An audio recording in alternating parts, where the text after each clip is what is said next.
former scientist of DRDO, will be delivering a lecture on. Hello. Okay. Dr. M. Lakshminarayana, former scientist of DRDO, will be delivering a lecture on application of millimeter wave frequencies. Welcome, Dr. Lakshminarayana garu. Thank you. Salma madam, you can read the biodata of Dr. M. Lakshminarayana garu. Good afternoon, everybody. I'm very delighted to introduce the most significant resource person, Dr. M. Lakshminarayana garu.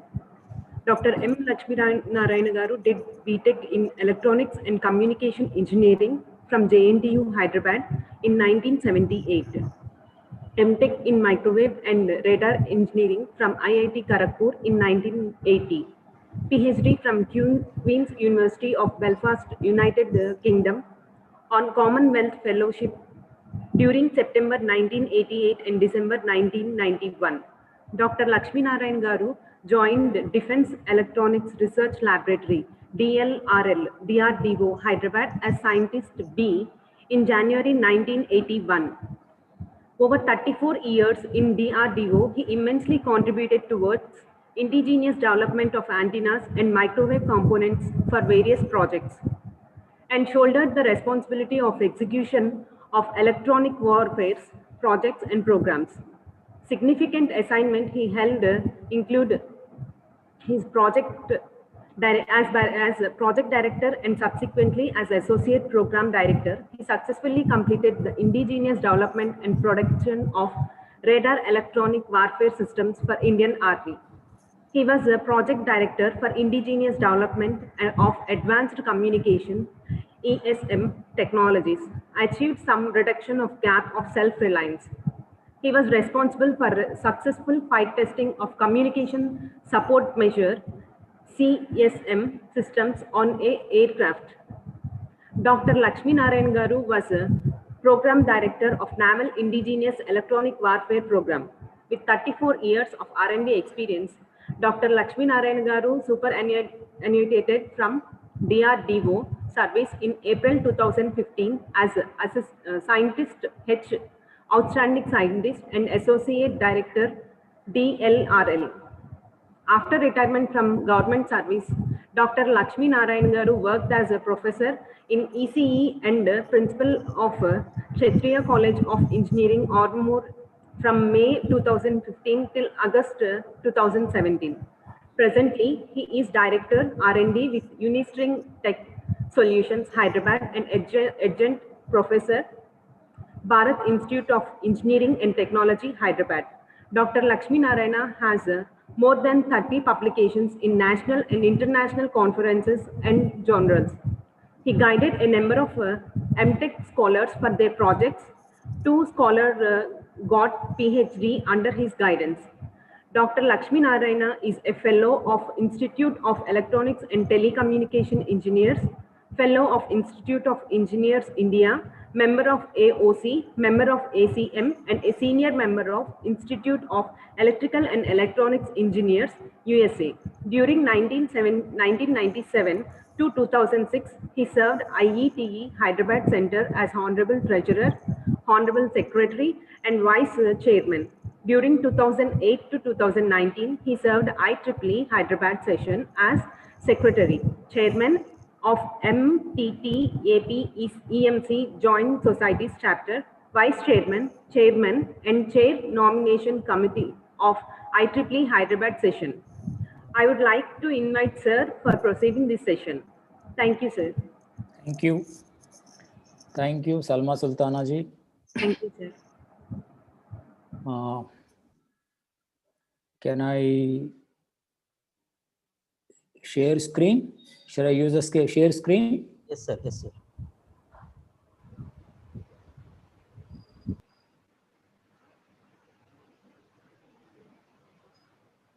At the bottom, it is highlighted in green color, sir. It is only share. Share screen, yeah. Yeah. Are you able to see my screen? No, sir. Browser. Yes, sir. Browser window is open. Yes, sir. Your screen is visible, but your desktop browser window is open. Is it okay now? Yes, sir. Yes, sir. Now it's okay. Okay. I think we are right on time. Right, sir. Yes, sir. Exactly. Shall I start, Dr. Ramakrishna? Yes, sir. You can go ahead, sir. Okay. Thank you. Good afternoon, all the participants. Hope I think post-lunch session participants are still coming. Thank you, Dr. Ramakrishna, for inviting me to deliver this lecture. The AICTE sponsored online induction program on millimeter wave frequencies. Now, it is an induction program. So it is from the beginning and for the beginners as well as others also. See, if you see that AICTE for the last at least 3 years, from 2017 onwards, they are taking very active role, particularly establishing Institute Innovation Council and other these things, and they are encouraging higher educational institutions level research. Earlier, the research was and is being continued to most of the top educational institutions. Now, it is the requirement of the country that all educational institutions, higher educational institutions, put some effort towards research. So in this context, I think AICTE has, I think Good Lavalier Engineering College must have approached AICTE to conduct this online induction program on millimeter wave frequencies. Congratulations to the college and management and the organizers of the program. For the next 1 hour 45 minutes or so, I'll be talking applications of millimeter wave frequencies. I think I am the third technical speaker. Today morning topic was general topic. Dr. NVSN Sharma, of course, my friend, as well as Professor Anjaneyulu spoke on millimeter wave frequencies. Yesterday, I was just, attended, on and off whenever I got time, as I informed Dr. Ramakrishna. Ramakrishna, are you able to hear me? Is my voice clear? Can somebody Yes, confirm? Sir. Right? Yes, sir. Yes, sir. It is very clear. Okay.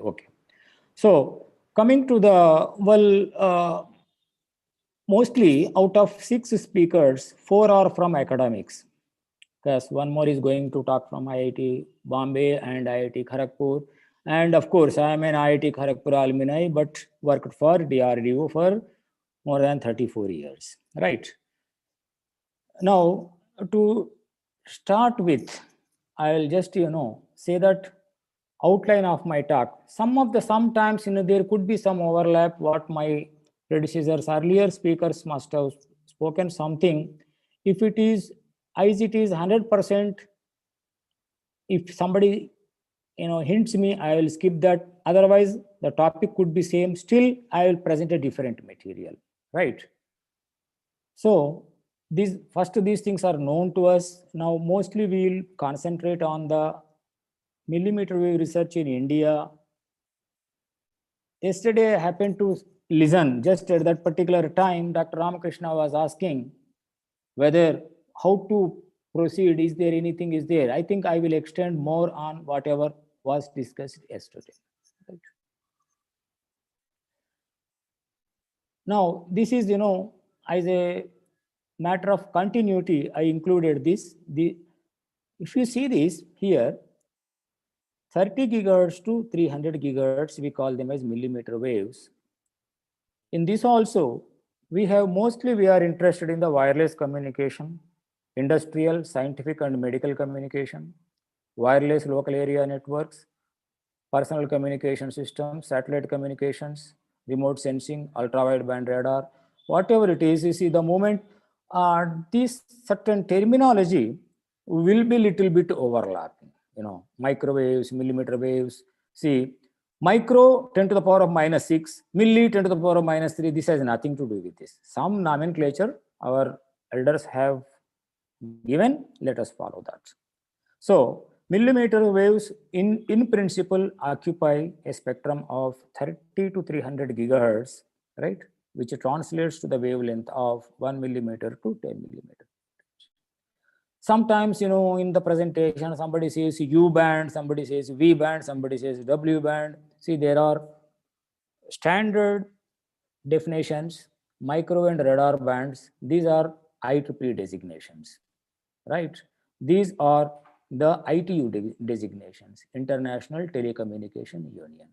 So we will be interested sometimes, suppose even if we say 27 to 40 gigahertz or 18 to 40 gigahertz, normally, though we define millimeter wave from 30 gigahertz, sometimes we use less than 30 also, suppose 24 gigahertz, which we are going to use somewhere in the 5G, still we call them as millimeter wave, right?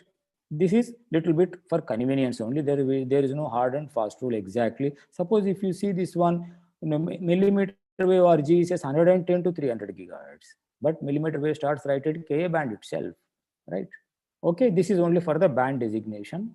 And this is military band designation where you do not find above 100 gigahertz, even if you see military designations band.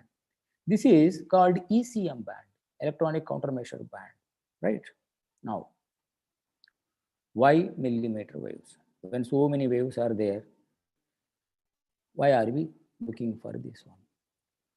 Mostly, if you see the frequency spectrum, the x-axis goes from 10 gigahertz, even, of course, this is not given for because the subject is for the higher frequencies. Anything, any wave which travels will undergo some attenuation loss. Suppose if I say hello, means it may be audible to some 4 or 5 meters or 10 meters from the other room from my house, right? So that means when whatever the energy signal, when it propagates, it loses its strength. Now, at lower frequencies, we do not concentrate much on these things because the losses are almost negligible or affordable, we can meet. But as we go along to higher frequencies, there are high attenuation bands are there. 22 gigahertz, 60 gigahertz, 120 gigahertz, 183 gigahertz, even some more could be there, right? These are due to, again, in between these attenuation bands, there are some, good low loss bands are there. Ka band 35 gigahertz, 94 gigahertz, 140 gigahertz, and 220 gigahertz. So the moment we see this, the bands are, as the frequency increases, that means what is happening? If these frequencies, if they travel through a waveguide or a cable, which is unlikely, but let us say a metallic waveguide, there is no problem.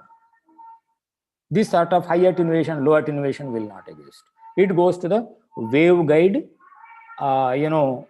attenuation itself.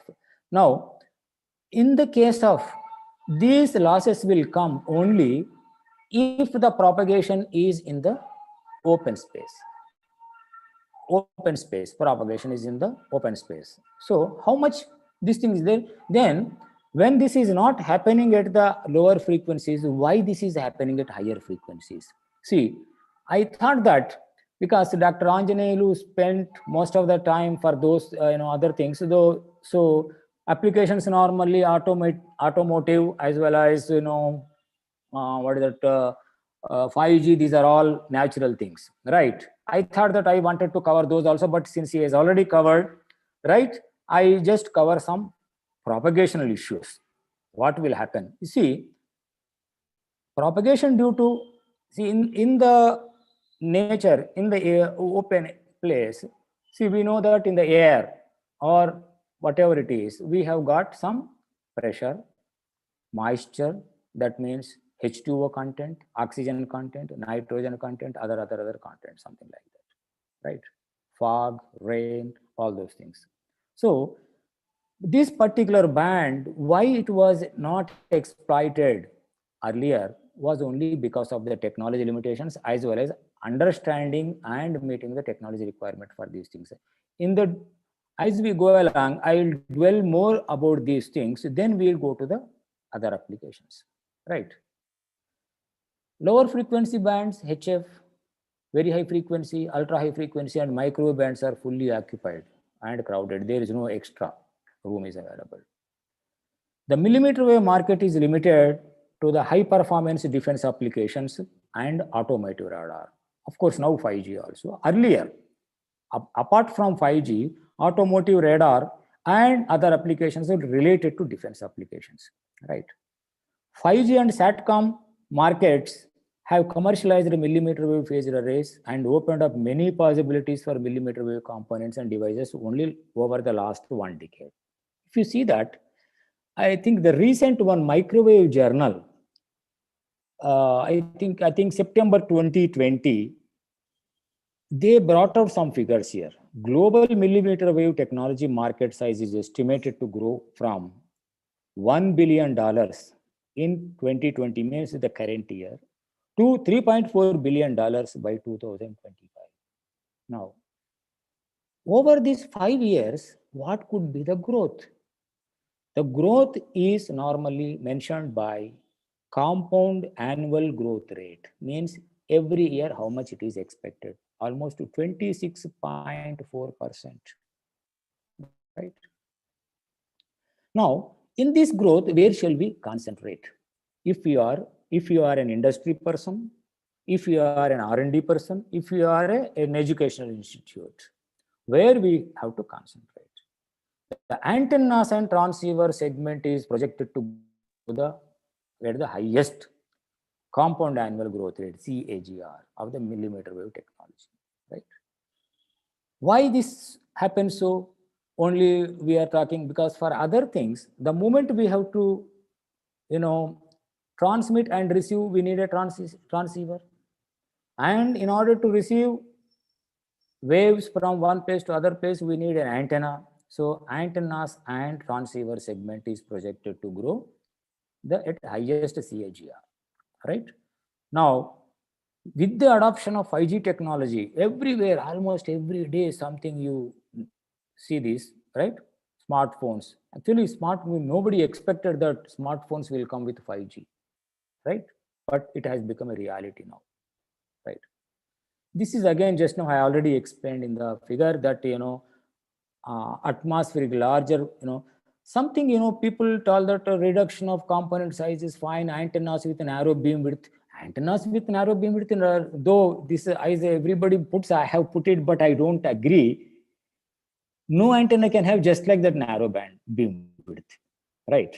Suppose if I take a dipole, or if I take a only single microstrip patch, at even 30 gigahertz, I will get the same gain as some 5.5 dB or 5 dB, and same beam width, something like 60 degrees by 60 degrees, something like that. So why? Because the antenna size becomes smaller, we use a number of antennas to get the narrow beam width, right? Larger bandwidth in what respect? Percentage bandwidth is again same. Suppose if I take at 1 megahertz, 1.5 megahertz also Army uses, right? There the bandwidth will be order of, we use only 4 kilohertz channel, and see something like in the kilohertz band. So once we go to suppose 1 gigahertz or 1 gigahertz, suppose if 1% comes, 10 megahertz band. Like that, we have percentage wise is large, percentage wise though it looks okay, but it has got a large because of our requirement of bandwidth comes from where? The base band is same, whether you use microwave, millimeter wave, this thing are slightly higher around megahertz only. For the convenience of transmission, we translate to the higher frequencies for transmission purposes, right? We have atmospheric windows 95, 94, 35, 140 and 220 gigahertz, and stronger interaction with atmospheric constituents, high absorptions, 22, 60, 120, and 183 gigahertz, right? Now, let us see that millimeter waves research dates back to, I think, 1897 in India, right, with Sir J.C. Bose. He has demonstrated the existence of millimeter waves at 60 gigahertz, and he also used waveguides, horn antennas, dielectric lenses, polarizers, semiconductor devices at 60 gigahertz, right? The equipment, one second. The equipment which he used is kept at Bose Institute, Kolkata, right? A similar equipment we have developed in IEEE Hyderabad section, and we have placed it in Birla Science Museum. The way exactly whatever he has done it, we use it. So that means he has used those days, for instance, polarizer. How we implement the polarizer? We take a number of dielectric layers and take the conductor pattern, first vertical, then tilt by another some 15 degrees, tilt by another 10 degrees. Like that, we say that we get the slant linear polarizer. To get the circular polarization, we use another polarizer. Like that, polarizers, see, use it from jute and something like that. This is only to appreciate that things were there in India, right?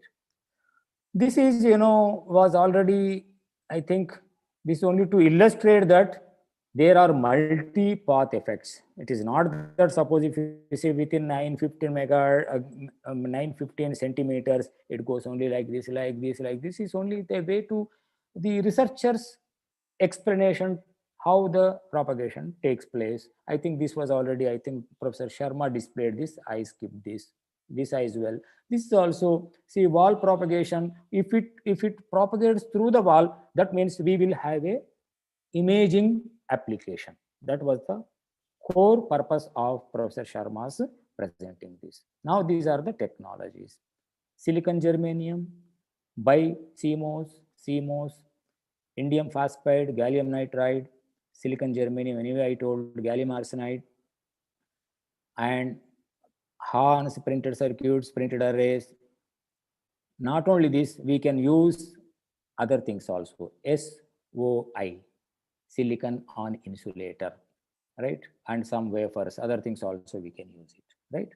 Suppose if we go further, I'll just take that. Now, what will happen? Suppose reflection coefficient, if anything incidents, it has to travel, it has to propagate. During the propagation, for the propagation, right, launching of the wave is important. As long as the propagation is line of sight, where both transmitter and receiver is looking together towards each other, there is no issue. Don't worry about these things.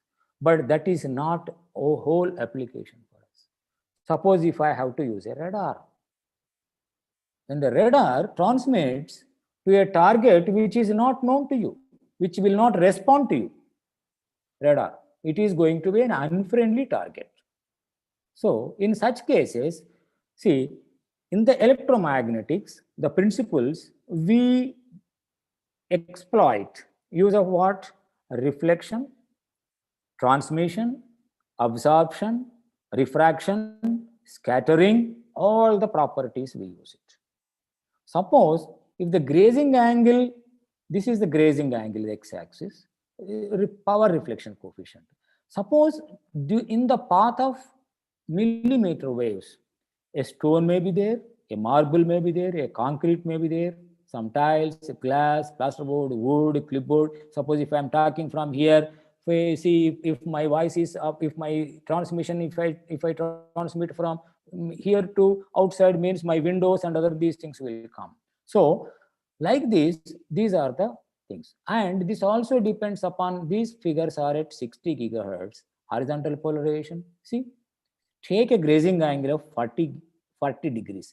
The grazing angle definition is, the grazing angle is the angle between a line from the sensor to the surface target and a tangent to the earth at the site of the target. This is what normally a standard definition. But this need not be Earth. It can be a target, Here in this case, we have taken like that.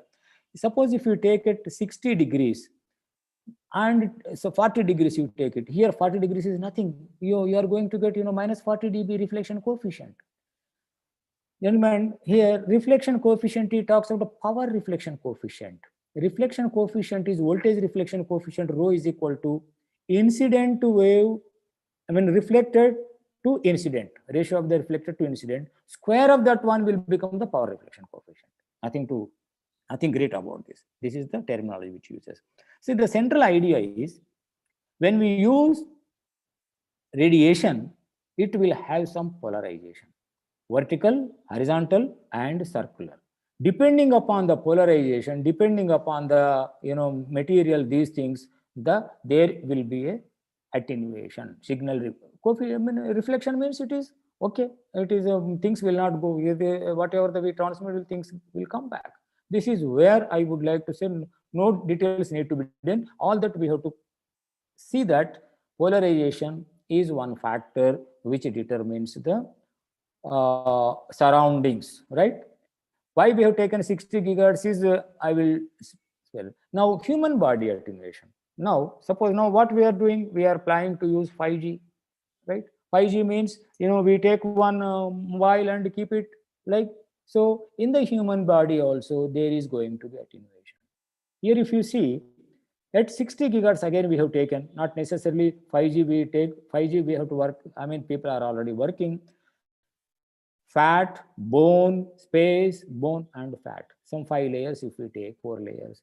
Here, instead of fat, here we are taking muscle, right? So muscle will absorb a lot. Loss will be higher. If you have this thing, see, muscle will absorb a lot. Whereas without muscle, only fats and bones, less loss will be there. So another factor is even human body also has attenuation properties, right? Concrete, similar, this thing will be there. I think I will just skip this one, right? See, again, 60 gigahertz is again a magic this thing, because 60 is that unlicensed band. Everybody will be able to work, any institute or anybody, because there is licensed bands in this one. So here also paint will absorb. Paint will have dielectric constant 4, right? And thickness about 48 mils thickness if you take paint, and it's see these layers will take particularly, see, the return loss and transmission loss is like this. So these are the things which we have to, that means millimeter wave things are going to be, these are already done. My idea of putting these things is you don't have to worry. Lot of work has been done. All that thing is you have to just search. Like, if you go to an advocate in his room, full room, entire this thing, almirahs will be having full of rule books. Do you think that every day everything is, as and when it requires a particular class, he will pull a particular book and he will refer. Like that, things are available to us, right?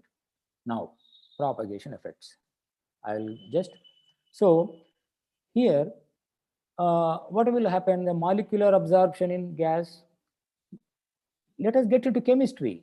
H2O molecule, how it, what is it, resonates. When it resonates, what will happen? It will absorb something. When the energy is absorbed by the molecule, on the way, whatever we send it, it will be absorbed by that, right? Like that, oxygen, water vapor. Now, another this thing is, we are clouds will be there, fog particularly. In winter, particularly in the month of December 14th to January 10th, horrible fog will be there in Delhi. We do not know when the flights will take off or take on, most of the time gets, even nowadays it is happening in Bengaluru and Hyderabad as well, right? Now, there will be a rain.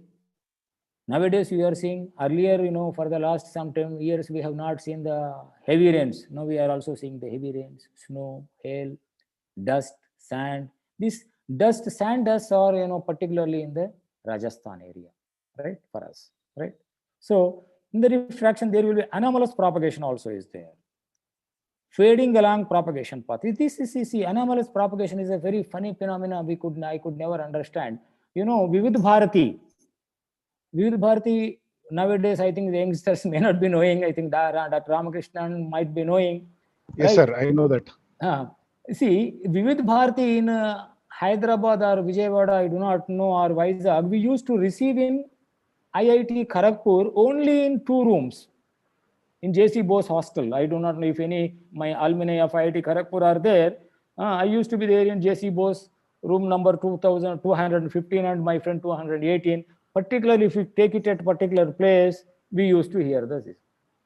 This is anomalous propagation even at that, you know, just to share my experience I am telling. Right. Now, there is a dry atmosphere at low altitudes. Barometric pressure 1013 millibars. Temperature -30 to +35, relative humidity 0%, nitrogen 78%, oxygen 21%. This ideal thing, will it happen? But research has to take place at some point, right?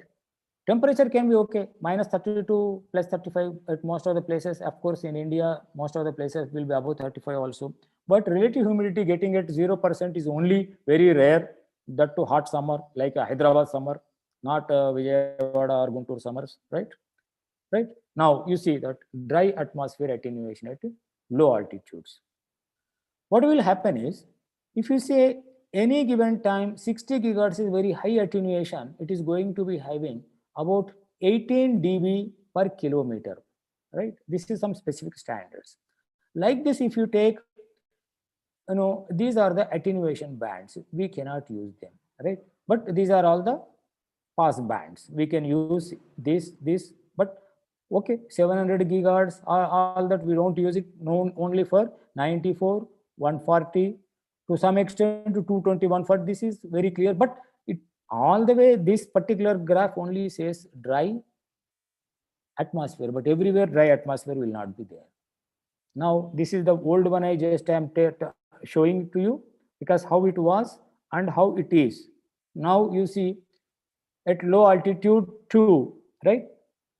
This is also same, again 60 gigahertz, it is there, same, this will not change much, right?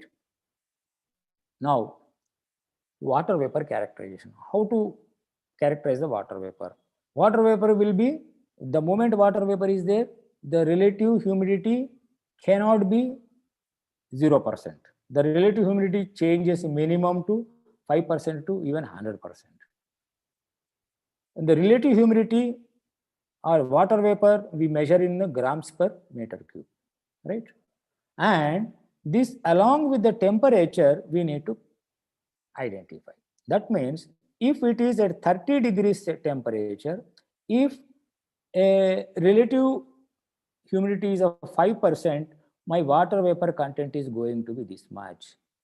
Or if at same 30 degrees, if the, you know, if I have water relative humidity about, you know, 100%, just to see the top one, it is going to be having at least 10, 20, 30 grams per meter cube. This much of water vapor. See, if this is there, with this one we can get into the effect of water vapor and oxygen. This is going to do in a different way, right? See, again at 60 it is fine. If you see the how much good is that, you know, dry air, but the moment everywhere the dry air may not happen. Now, this water vapor and oxygen at 10 degrees, see, at 0 degrees it is fine still. But even this itself has got almost, you know, see, lot of changes there. You know, say 200 gigahertz you take. So much of gap is there between dry air and the, you know, at 0 degrees centigrade, right? Right? Because dry air can be anything with relative humidity, all those things. Here we are using the relative humidity is 50%, right? That means we have to safely choose the, all this why we are talking is we have to choose the place of radiation or place of work. When we design the link budget and all those things, we have to take care of all these things. That means here, as the temperature increases, the attenuation increases for the same frequency, you see, right? Only 60 gigahertz is a very lucky frequency. Even the temperature is at 0 degrees or dry air or 40 degrees, this fellow is almost constant. This is one good thing, and this is what is given for us as an unlicensed band. You see, as much as a lot of difference is there. Now, specific attenuation due to oxygen and water vapor also, right? Here, at 20 degrees centigrade, if you take and relative humidity 50%, same at dry air also, I told you, there is a 20 degrees centigrade and relative humidity 0. If the relative humidity increases 0 to 50%, you see, lot of change is there at 140 gigahertz. We normally say 94 gigahertz. See, it is a good band. We'll design it, but that may not work. But even still, again, 60 gigahertz fellow is fine. Whether it is 50% relative humidity, 0% relative humidity, it is fine. But only this thing is initial attenuation is very high, right? Right. Again, the thing that means as frequency increases, as the temperature increases, specific attenuation will increase. These are the curves I have taken from FCC, Federal Communication Commission's reports, right? Okay. Water vapor concentration contains as altitude also. Suppose if the if the propagation is going exactly vertical, still as we go into higher heights, the refractive index changes. So water vapor content decreases rapidly with altitude due to decreasing temperature. The temperature decreases and whatnot, So important range is only, here this particular study is taken for 90 gigahertz range, right? And visibility due to fog. Now, density of fog usually described in terms of visibility range. Now, I think this everybody knows. Normally, when we say that in the news also, we listen, in the Delhi, the visibility is very, very poor. We are not able to even, during that time, we switch on our, headlights and tail lights of our car so that there should not be any, accidents. So fog means, now this fog has a lot of effect on the millimeter wave propagation. This is very important for the automotive radar purposes. When we use automotive radar, even if it is 2 meters or 10 meters distance, the car's distance 10, when a car is going about 140 kilometers per hour speed or 140 miles per hour speed, 120 miles per hour speed. Normally, the US people go into only in the miles. Now, car to car distance will be at least, some 20 to 30 meters. If it is there, then only things will work. Then, due to that time, these things should be taken care of. Related to, this is water content in the grams per meter cube.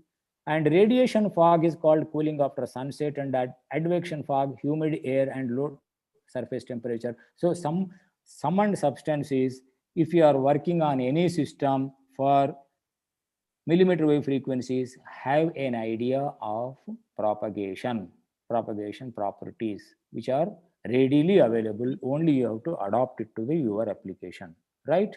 This is where attenuation to fog. I told you, the magic fellow, 60 gigahertz wala. Again, here, is same, does not change with anything. So that's the reason you find many publications with 60 gigahertz, right?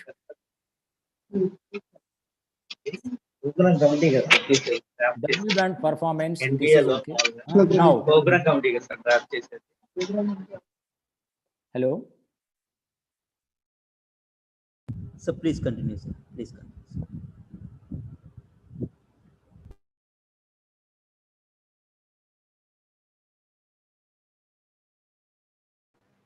Sir, you please unmute yourself, sir. Okay. Audible? Am I audible now? Yes, sir. You are audible. Okay. Right. Now, on the path of let it be automotive or 5G or any other radar, we can't guarantee that there will not be rain at times. So there is going to be rain, right? So the rain is normally measured in, rain rate is millimeters per hour.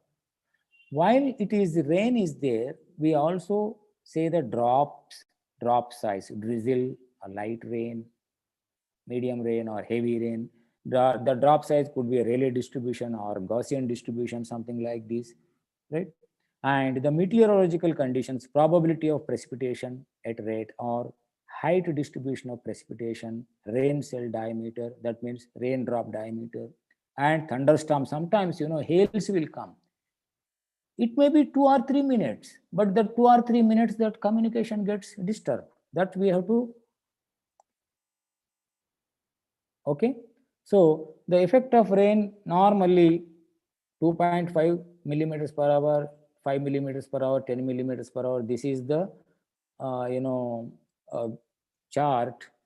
You see that from dry air to, suppose let us take it 94 gigahertz, but dry air it is very good, 0.02 dB per kilometer. Automatically it goes to 2.5. Just even dry light rain 2.5 millimeters per hour is nothing. It takes 2 dB loss, almost 100 times.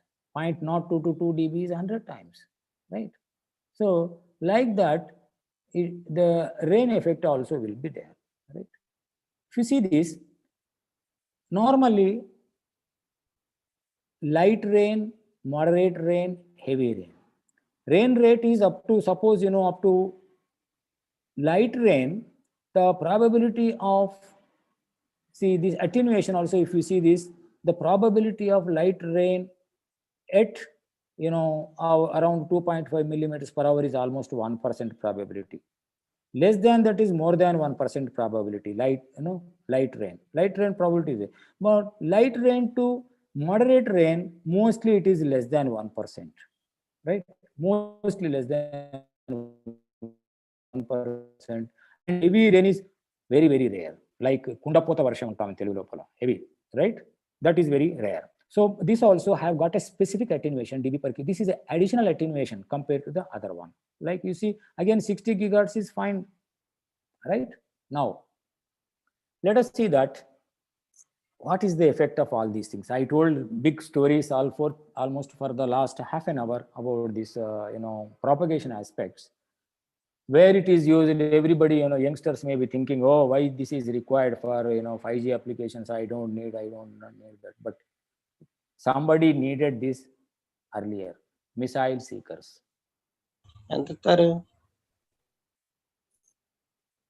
Hello? Missile seekers. So missile seeker, suppose at least when a missile is, going to hit the target, at least it needs a coverage of 10 kilometers. Whatever we were talking about, millimeter wave frequencies, we can't have 100 meters or 10 meters, 20 meters. No, we need 10 kilometers. Also, it can be done. It can be shown, right? Suppose if you take this I have taken from Introduction to Electronic Warfare by Curtis Scheller, Artec House, 1986. Of course, this was my bread and butter for the 2000 to 2015. Until I retired, I worked in electronic warfare, right? Because 10 gigahertz is taken, it is not due to millimeter wave. Their interest is their missile application, missile seeker application. 10 gigahertz, 16 gigahertz, 35, 94, and 140 gigahertz. And the antenna diameter is taken about 8 inches antenna diameter for transmission as well as the reception. If you take this as the diameter, the gain will be 48 at 10 gigahertz to 94 dBi, actually dBi at 140 gigahertz. Now, when the transmitter and receiver are there, in between the atmosphere is there, right? This atmosphere losses will be at 10 gigahertz, it is just 0.2 dB per, this path length is 10 kilometers, right? Here when it takes, 16 dB, just normal atmosphere losses. Now take it rain loss, 0.4, it is 1 millimeter per hour, 4 millimeters per hour, 16 millimeters per hour is heavy rain. If you see at the heavy rain itself, if you see that loss is 12 dB even at 10 gigahertz, when there is no normal atmosphere just 0.2 dB, this became 12 dB loss. So when we design the equipment, we have designed for the worst case. Normally for the 94 and 35 gigahertz we take the, this is for the, normally we use for the missile seekers, 35 gigahertz and 94 gigahertz, 140 also we keep using, right? Now, millimeter wave R&D activities. All these R&D activities which I listed here are from India, Indian R&D activities. Propagation studies at 35 gigahertz, 60 and 94 gigahertz. This is from, and all these, most of these are from DRDO, right? Millimeter wave antennas using waveguide and planar IC technology. Millimeter wave components like gun oscillator, impact oscillator, voltage controlled oscillator, mixers, circulators, filters, and amplifiers. And studies on terrestrial radio properties at 35 gigahertz, focal plane imaging sensor at 94 gigahertz. This is required for, see, when a missile is fired, means it is IR radiation will be there. When IR radiation, how to intercept or how to detect the IR radiation, the focal plane imaging arrays we will use at 94 gigahertz. Collision avoidance sensor, anyway, nowadays everybody knows about this. This is also at 94 gigahertz. Ka band SATCOM ground terminals, compact identification of friend or foe. Normally, this friend or foe we use, 1030, 1090 megahertz SSR or IFF, identification friend or foe. But because these are known frequencies and a lot of this thing is there, people have moved to new identification system, right? This is compact identification system. Millimeter waves, high data rate radios also are being developed, right? These are some of the technologies: impact gun, field effect transistor, HEMT, PIN, all these things are there. These are all known things, I'll just skip this. Now, millimeter wave R&D activities in India. Dr. Ramakrishna was inquiring about how to go about, for his institute, how to put some R&D activity. Yes, very much he can establish in Gudlavalur Engineering College, because many people are there in India to work. Millimeter wave tube development, right? This is at 42 gigahertz, IIT Banaras Hindu University. Millimeter wave, here I would like to spend a couple of minutes, because this is worth spending, because we need to, if we want to work, we need to say who are other people who are already working. Let us take their help, let us associate with them, something it will work out, right? Not only this tube development is also done in IIT, see Gyratron, I think Gyratron and TWT amplifiers. This is done IIT BHU and MTDRC, Microwave Tube Development Research Center. This is part of DRDO. MTRDC actually, MTRDC, this is in the Bharat Electronics Jalali Bell complex. Now, gun and impact devices, okay, gun oscillator, whatever we are using in the laboratory for X band, that is different. But 94 gigahertz solid state physics laboratories at Delhi has developed this, right? Broadband EW millimeter wave components and subsystems, DLRL. This is, I was one among the persons in contacting person for these things with Professor S.K. Kaul of IIT Delhi. Development of novel MMICs, again SSPL and GATEC. GATEC stands for Gallium Arsenide Enabling Technology Enabling Center, right?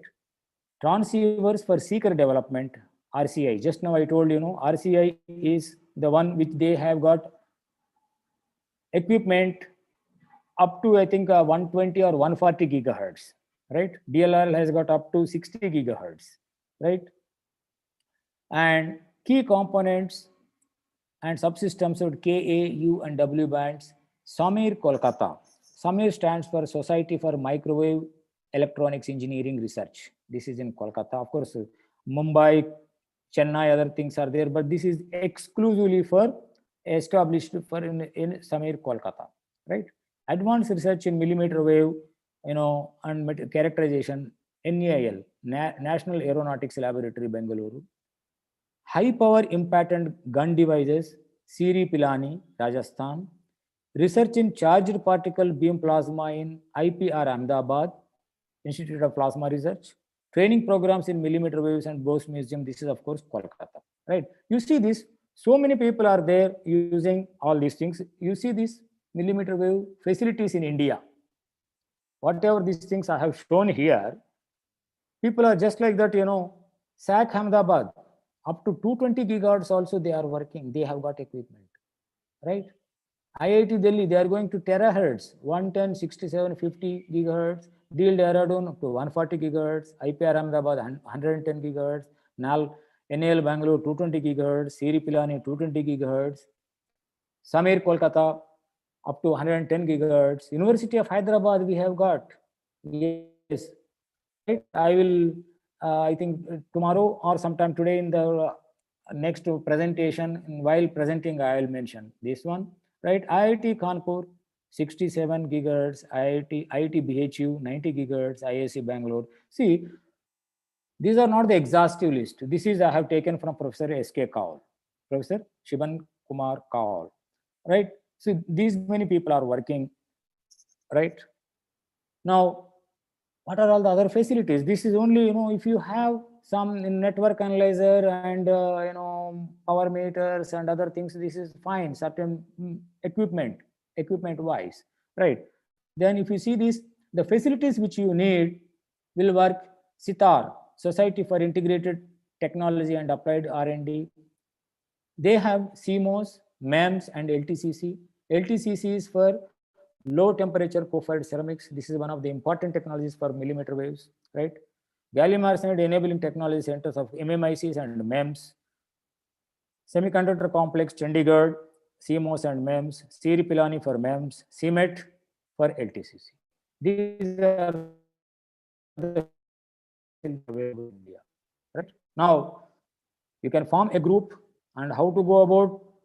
See, everybody cannot establish every institute need not establish, but what the facilities are available, if you know, we can go for these things. Now, well, people may think that millimeter waves are different from microwaves. No, they are same equations. All four equations are same wave equation. We will deal this. Just for continuity, I kept this, right? Then what we do is we have to be careful about assumptions made. To our students, we teach that wave equation is del square E some so and so. There is consider uniform plane wave, consider EY component, consider very good this thing, get some good results, right? But that is only for the classroom teaching, right? When it comes across application of Maxwell's equations, when we apply propagation in media, for our convenience, most of the time, what we do is sigma is equal to 0, epsilon is equal to epsilon naught, mu is equal to mu naught, right? Free space, lossy dielectric, lossless dielectric, lossy dielectric, good conductors. So that means in general, the way we deal with epsilon, mu and sigma is very, very important. These assumptions are taken at microwave. This we have to see. That is the reason I kept a footnote here. We have to be careful about assumptions made, whether are they valid for millimeter waves or not. We have to see, right? Now, so far I have done with properties of microwaves and their millimeter waves and their propagation. Now later I will get into little bit more number of applications. Though some applications have been, the title is applications of millimeter waves, right? Excuse me.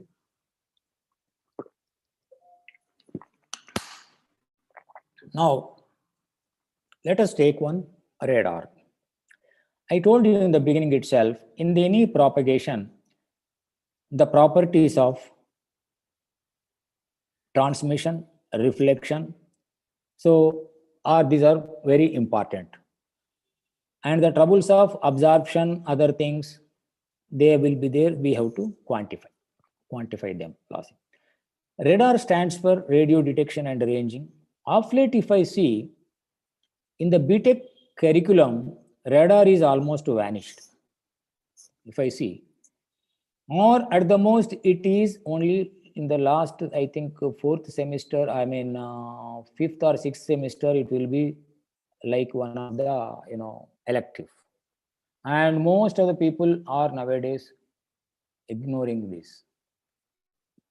It's okay, everybody need not do this thing, and they need not do only at that point, but after, as a extracurricular or extra activity, means in addition to education, in addition to academic curriculum, you can take some projects. Students and faculty can take some projects and work. So here, what will happen is, in the radar, it transmits some energy. This may be some aircraft or helicopter or something like that, or a missile. This will reflect the energy back and process this energy. That means there will be a modulator, right? A transmitter, duplexer. While duplexer will allow while transmission, and duplexer will allow only received signal to receive, right? And this is a very simplified block diagram. I did not show you the whole page. This thing, that's not the idea of this one. So in this one, what is that we have to do? We are very much interested when we transmit PT power, when it scatters or reflects or comes back, this power we are interested, means we are interested in PR, received power, right? This received power is, this comes from PT, GT, GR, lambda square sigma. And this is a famous radar range equation, right? This is because this is two-way radar range equation.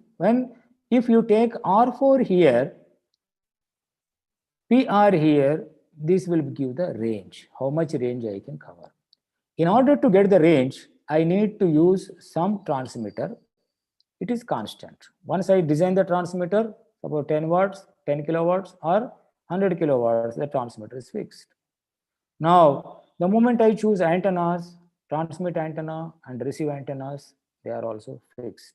Now, wavelength, the moment I choose the frequency of the radar, that is also fixed. Then on what the received energy depends on? It depends on the sigma, right? And other thing I have not shown here, losses, big L, we have to keep it, because this particular slide I made it for some other application. Just for the conceptual point of view, I kept it here, right? Suppose if you see the detection range here, if you see that detection range is 100, so this, well, for estimating the values, it is always convenient to put into the logarithmic, this thing, in the dBs, decibels, right? If you put this thing, something like that, if you see that detection range depends upon, suppose if I take a, what is that, signal to noise ratio of, suppose this depends on the first sensitivity of the receiver. See, whatever the transmit I have got a transmitter, I have a receiver. Sensitivity is the smallest signal which a receiver can recognize, right? Now, sensitivity is again a combination of three components: KTB plus noise figure of the receiver plus signal to noise ratio, right? The KTB is, thermal, this thing, Boltzmann constant, temperature, and bandwidth. Bandwidth is the pulse width inverse. 1 over pulse width will give the bandwidth. Normally temperature we take around room temperature or something like whatever this thing is there. Kelvin, we know that Boltzmann constant, K is Boltzmann's constant, 1.38 10 to the power of minus so and so, right? Once you take KTB, will become minus 119 dBm, right? For a particular value, for a particular pulse width of 1 microsecond, and a noise figure of 10 dB and signal to noise ratio of 12 dB, all this will give me with a target at a frequency of 10 gigahertz and power I am using 100 kilowatts. When I use 100 kilowatts power, 30 dB antennas, 10 gigahertz frequency with 10 meter square target cross section, I will get a range of approximately or about 39.8 kilometers, right? Now, first of all, suppose if I increase the frequency to 10 to 30 gigahertz, what will happen? 30 gigahertz here, additional 3, f into, let me say f is equal to f into, f is equal to 10, 10 into 30, suppose another 20 log 3 extra here. Log 3 means 0.477 about 9.5 dB. When it 9.5 dB gone, the moment it increases to this thing, it has come down to almost 10 kilometers, 10 to 12 kilometers, something like that. If it is working in the rain, our luck. That rain, whether it is what type of rain, whether on a light rain, heavy rain, medium rain, all those things which you see. So these are the things which are required to be seen, right? Okay. Now proceeding further, why this is again required? There is a flycatcher radar, which we have worked and which we have this in Indian armed forces. Bharat Electronics is the manufacturer, supplier of this one. This is internet. If you see the internet, you will find this. Here, the name flycatcher came, it catches a size of the object which is size of a fly, just for the sake of, the originator kept it. This works at X band and Ka band. Ka band, it works around 35 gigahertz, right? Here, for searching, it uses a linear array. It rotates about 40 revolutions per minute, right? 40 revolutions per minute. It transmits about 110 kilowatts. The moment it picks up a target, it will hand over to tracking antenna, tracking radar. This is the tracking radar. This is a tracking antenna. Of course, both the radars are inside, the search radar as well as the tracking radar. There is also, see, sometimes what happens, see, we can't afford, this is the fire control radar. Mind you, this is fire control radar means based on its, working, based on its findings and output, a missile will be commanded. A missile, release of a missile, a decision will be taken. This is one decision, one of the sensor only. This is called a sensor, right? For a missile group, this is a sensor, right? This is a TV camera. This camera works for about 10 kilometers range. Now, what will happen in the electronic warfare?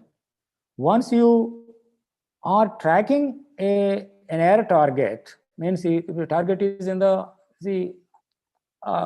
what is it called, an aircraft, that fellow need not keep quiet. Or if another nearby 10 kilometers away, another ground radar may jam you. Once, if this particular fellow experiences jamming, automatically he switches over to Ka band. And the enemy will be thinking that this fellow is already down, but this fellow is still operative. So this has got Ka band tracking of about 15 kilometers range, 15 kilometers range, 15 to 20 kilometers range, Ka band. This works, right? Here, the one which I have shown you, mostly all are the other components, not antennas, because for the military, antennas or bigger antennas are required for higher gain. So we never worried about. So other components we started developing. The next radar is the low cost short range millimeter wave radar. This has been dealt by Professor Anjaneyulu. I think in depth this has been done, right?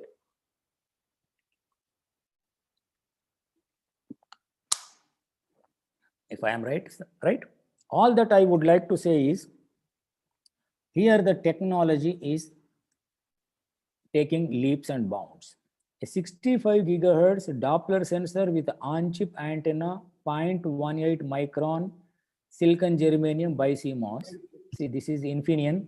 This is the chip which is $16 radar level detection intrusion alarms, right?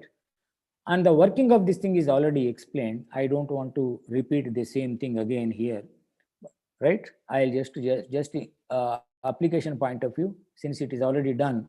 Now, another is that millimeter wave R&D activities, tank to tank, right?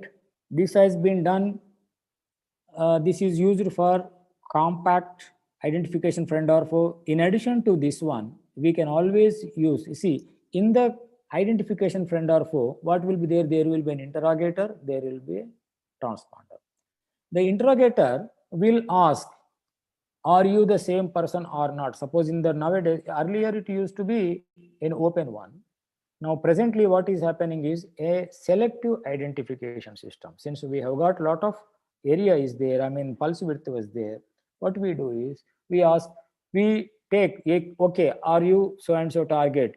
Then only you answer. Otherwise you don't have to answer. Something like this, the selective identification system is there. Apart from this one, see, since tanks are there, our own tanks will be there. Tank communication we want from one tank to other tank. Millimeter wave communication is very good because we don't need more than 1 kilometer, 2 kilometers or 500 meters. The number of tanks will be there. So for the tank communication, millimeter wave, because this millimeter wave communication is very range limited. Particularly for communication applications, we can reduce the transmit power so that enemy will not intercept the communications, right? Now, this is called again air defense system. In the air defense system, how the millimeter waves are used? Normally, in the air defense system, we use radars. Suppose if you say that, now whenever you listen something like that, Prithvi radar, Agni radar and all the, Agni missile, Prithvi missile, all those things, missiles are there. When they are, from ITR, Balasore, when they are launched, they use, because for all other people, for us it is only the missile, whether it is launched and it has hit the target. That is the news for us, right? And that is for everybody. But for scientists, how it is going, for engineers, means the moment a missile takes up, radar will guide that, right?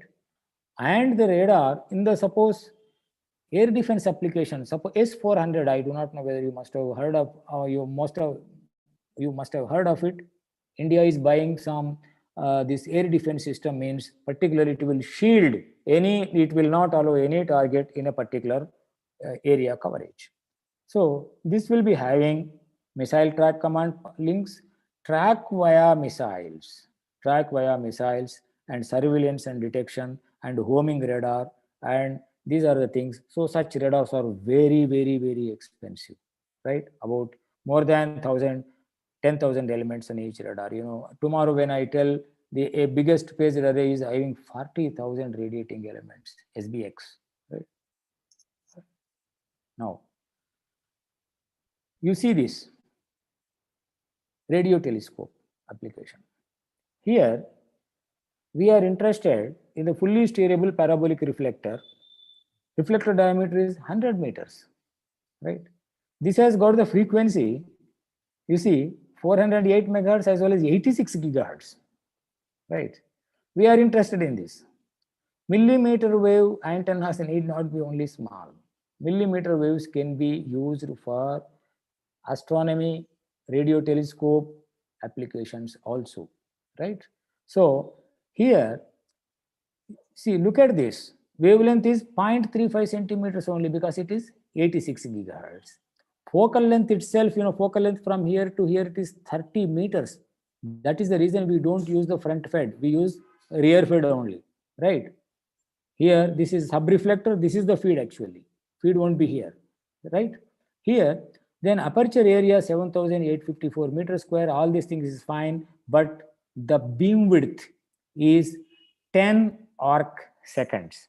So 10 arc second 10 arc seconds. 1 second is, this will become 1 by 360th degree point, not 2 degrees. The total weight is 3,200 tons. Expect, you see, when this is done, 1968 to 71 construction period. They took 3 years to construct this particular one, and it is operational from 1st August 1972 till today. It is still operational. Effelsberg 100-meter parabolic reflector radio telescope. Still it is working, right? Now, Coming to the communication applications, you mean yesterday also we have discussed a lot. I think you must have discussed a lot. I won't deal fully with 5G, but I just mention about what 5G means to the military. Today, while taking breakfast, I just saw my mails and other things. I received military and aerospace electronics November issue. I could not read it, just to motivate the faculty and students to how the things will go, what 5G means to the military. Just I read it as it is because I have not done fully. 5G wireless communication is expected to move voice, video, text, and image data with a bandwidth of 300 gigahertz to create data on demand for the battlefield. This is the first requirement. And 5G telecommunications technology offers far more to the military than today's voice and data radio. It has the potential to create ubiquitous infosphere. The new word, you see, information sphere. A sphere of information will be available, where data from sensors, targeting, surveillance, and signals intelligence are instantly available. Now, but the moment it gets into military, they look into a different angle. They don't see they don't look like my smartphone is there, they don't look at like that. They look at it in a different way. Why? What that different way? Whatever I am using till today, that it should be useful. That means I want my gadget to have backward compatibility. That means that 5G, they want either 3 segments of the electromagnetic spectrum. The low band, which operates frequency less than 1 gigahertz, that means 900 megahertz range. Actually, Army uses even 1.5 megahertz, 1 megahertz as well, right? Their communication sets. But this is mobile communication. So they want mid band, which is 1 gigahertz to 6 gigahertz, that is sub 5G, sub 6 gigahertz up to, that is a mid band of 5G. A high band of 5G or millimeter wave, which operates from between 24 to 300 gigahertz. This is what Army is looking for. This Army is looking for, this is the United States Army. See, here I would like to mention here, it is not that easy to just ship the spectrum. In 1994, when we have taken a program for Indian Army, when there are some about 143 vehicles are there, in between the vehicles, we need to internal our own communication. Khana, pani, somebody falls sick, or somebody needs some medicine, somebody needs some tea, or somebody needs some component. So that is for intra-communication purposes. Intra-communication purposes, we wanted 1700 megahertz to 2000 megahertz, right? But 1700 megahertz to 2000 megahertz was earlier occupied by others, means private people. It was not given to it, but they have not vacated this spectrum. Nowadays also, again, everything is going in a different, a reorganized way. The spectrum allocation and spectrum, this thing has become very, very important one. So 5G, definitely it has already taken a very big leap, and probably I think we should be able to take it on this one. Now, next application is electronic warfare. Though a little bit was mentioned yesterday, but this is, I will supplement a little bit more. Electronic warfare is any military action involving the use of electromagnetic spectrum to control enemy sensors or to attack them. Suppose enemy is using, I am also using, right? We will have whatever enemy uses, I should be able to intercept. That is called electronic support measure. What will I do after interception? Once I know the information, I have to take some action, either ignore or react. When I react, what will I do? I have to attack. That is electronic attack, right? So in the electronic support, what I look for? I look for interception, location, and recording, analyzing of electromagnetic energy. for the purpose of exploiting such. Suppose here, what is the important thing here in the ES, right? I will just tell in the next slide. Now, when it comes to electronic countermeasures, these are the actions prevailed to reduce the enemy's effective use of EM spectrum. That means ECM, electronic countermeasure, is defined as the preventing the enemy to perform his primary job. Right? Let me say that. Primary job of radar is what? To surveillance or track. That is their primary job. Once I jam that one, why I jam that? I jam only for the to prevent his primary attack, primary function. So this is that one. Now, if I do the attack, I may suppose enemy is attacking me. I may just keep him quiet. Will I surrender? No, I need not surrender. I will have electronic countermeasures. These are called electronic protection, right? Right. So now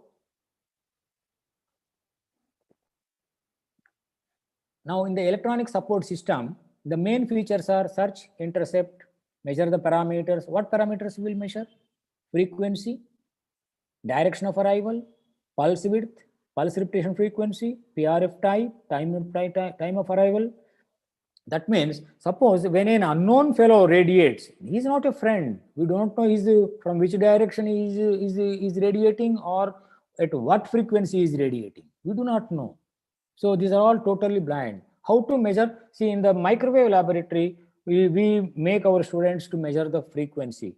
Though klystron is known to us, but the system, the idea of that conducting of that experiment is to know the unknown frequency, but we never care.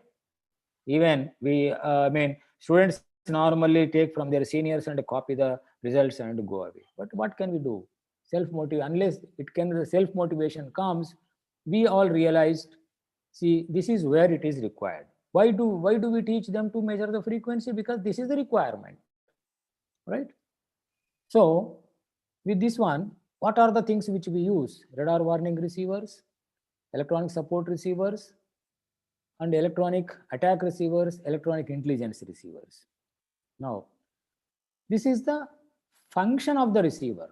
Receivers are receiver is a receiver. If I use in the aircraft, I use it only for the warning purposes, means I cannot use a bigger receiver because there the weight and size are very premium in any aircraft. So for me, in the aircraft, if I sit there, if my ESM equipment, if it just sounds me there is a radar in that direction, I will go into some other direction because I am already in the air. Or if I have got a jammer on board, I will jam the radar. That is the purpose of radar warning receiver. Of course, that nowadays the radar warning receivers are working as good as the electronic support measures receivers, right? Now, what are all the types of receivers we have? Crystal video receiver, superhet receiver, instantaneous frequency measurement receiver, channelized receivers.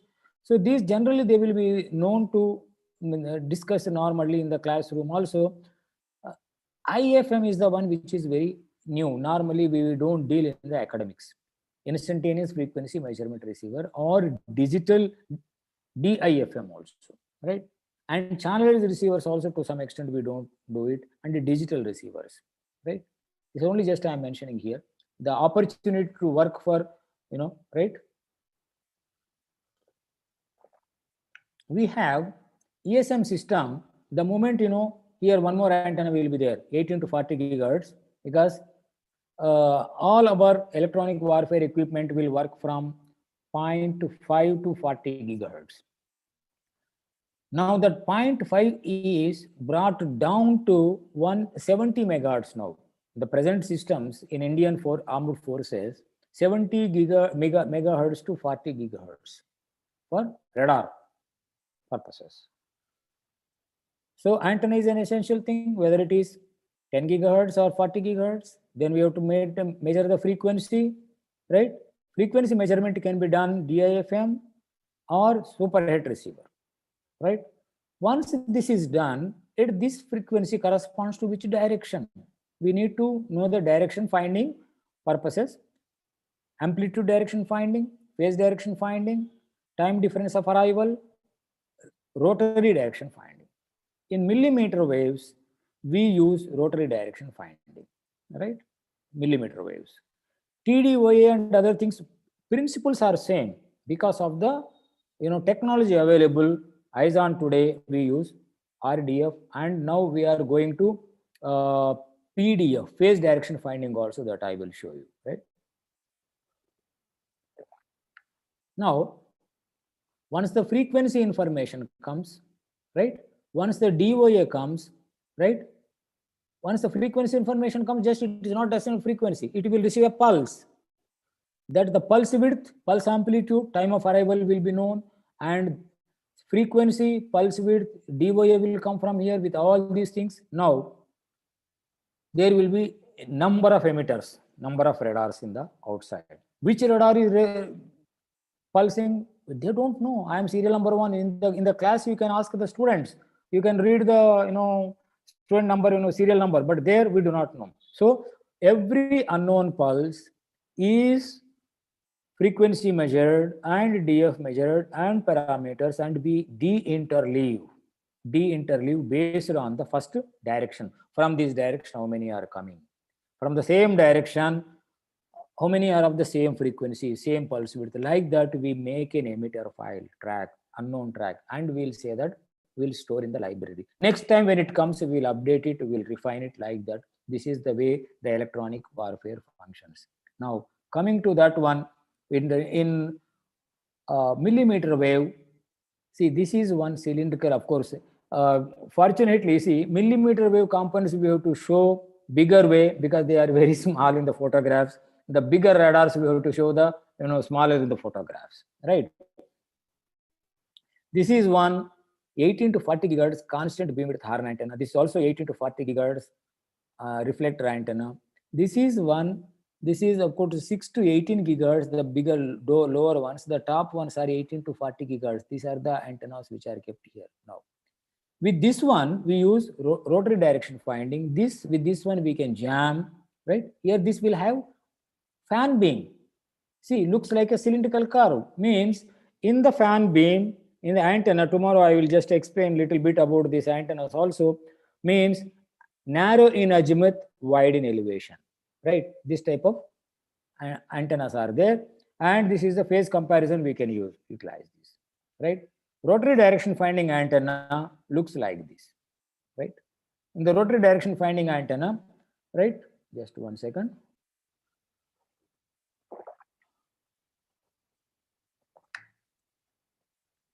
See, the antenna will be mounted on a servo. This will be rotated very fast, about 200 revolutions per minute. 200 revolutions per minute. Now, once the antenna rotates, right, it plots the signal received along with the right. So here the servo controller angle is is given to the video logic, digital logic, right? The front end is also given. With these things, what we do is we do like this. We'll paint its energy on the screen, right? On the screen, we paint it energy, and if the amplitude is very large here, that we take here it is the target is here, something like that. The return. Right? So here the peak for this particular example, the peak occurs at 45 degrees, right? DOA is 44. 1 degree difference will be there, right? Omni data used for back lobe and side lobe. What will happen is, suppose it's what is it called? Side lobe is, let me say, only 10 dB or 15 dB side lobe. Now, anything which comes from the side lobe, we will inhibit using another omni antenna. We will measure the omni antenna and compare with the received this thing. If it's something, if it is more than omni antenna or less than omni antenna, depending upon that, we will take the plot, paint it, right? This is what it is. 18 to 40 gigahertz dual polarized reflector antenna, right? This gives almost around 30 dB gain, approximately 30 dB gain means almost 1000, right?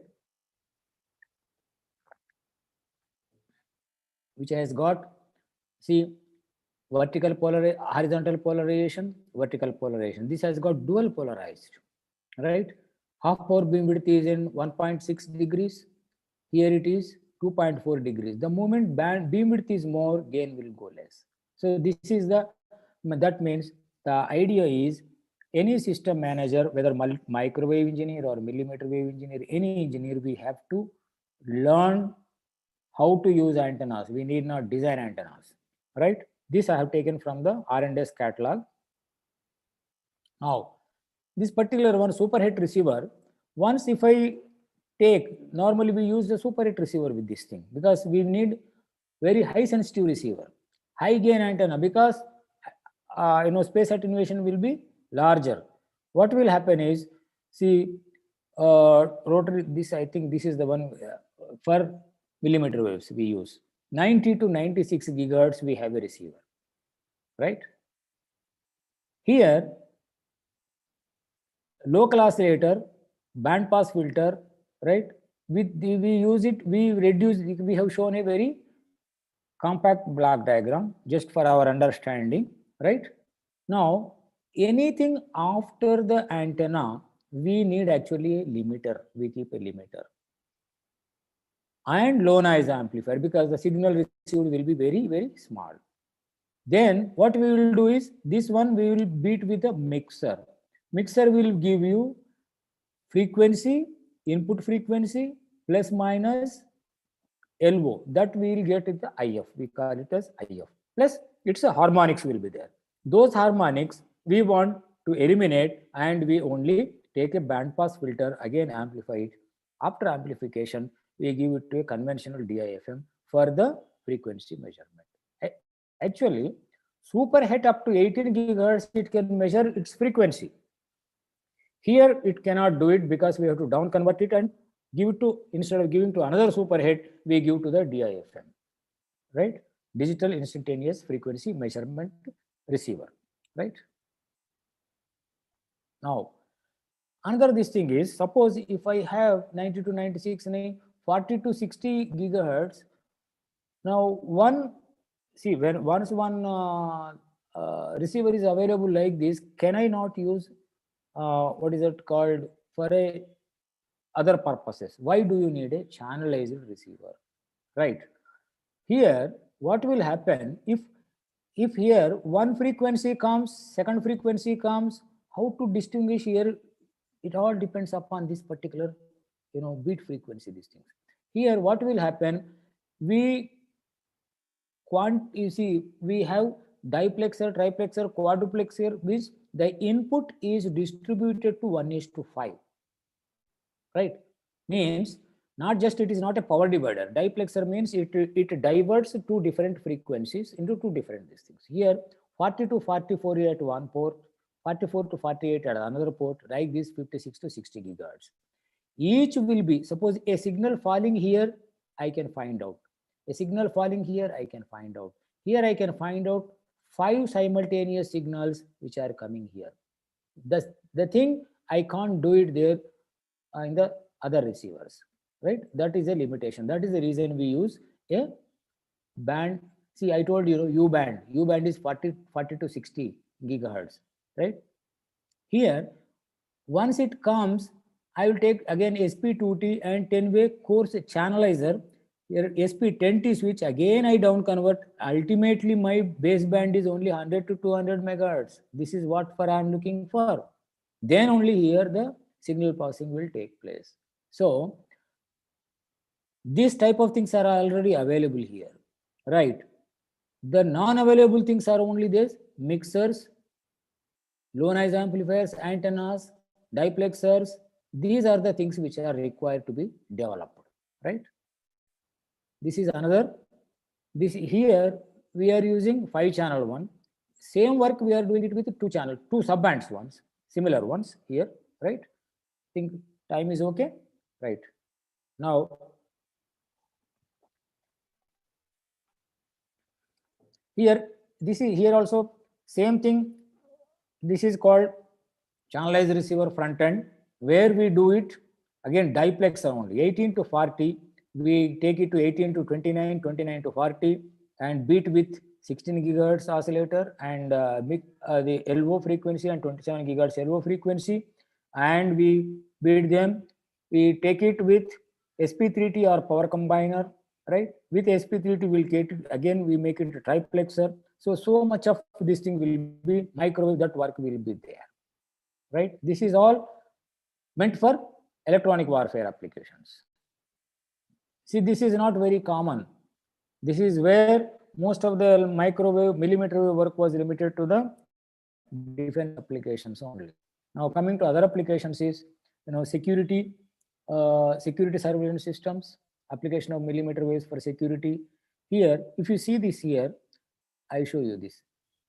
See, this is commercially available, right? Passive radiometric means this works on the principle of temperature sensing, right?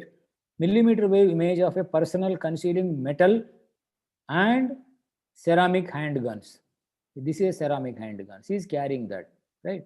See, the lens diameter is 125. The frequency of operation is 91 to about 94, 96 gigahertz, right? Image size is 100 by 100 pixels, right? Here, the weight is 11 kg. Thermal sensitivity is important here. The principle here is the sensor is here thermal, right? 1 Kelvin RMS at 1 Hertz frame rate and 3 Kelvin RMS at 10 Hertz frame rate. This is the application of the millimeter waves for,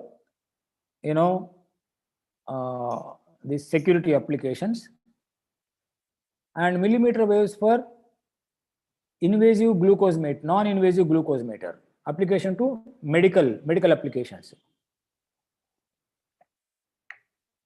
So what will happen is, body has got a certain resonance properties. If any incident wave comes, normally the reflected wave will be there, right? This is, suppose if you take a fingertip, right? This is the, of course, if it is a nail, this is a fingertip, right? If this is a, PTFE material, right? Metal fiber. If you measure the reflected energy, there will be a cavity type of frequency resonance. This is the return loss, which we reflection coefficient will find out, reflection coefficient or return loss. If you see here, what are the uses here? See, 0.5%, 0.25%, 0.1%, 0%. So these are the things which are depending upon the, diabetic sugar level conditions, this will come, right? So the medical applications of millimeter wave is, mostly it is millimeter wave therapy, MMT.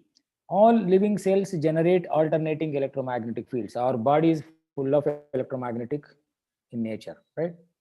Cell communication in our body is at 42.5, 53.6 and 61.5 gigahertz. Cause of poor health is unbalance in these waves, right? Communication with body cells and cell membranes require low intensity exposure at right place using millimeter waves, right? Non-thermal exposure using low intensity millimeter waves is called millimeter wave therapy.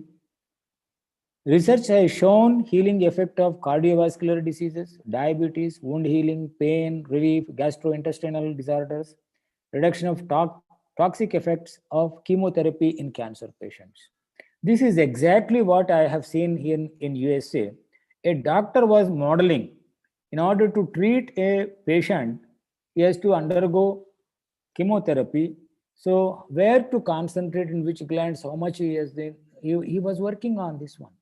He is an application. He is not a millimeter wave engineer, or he is not an electronic engineer.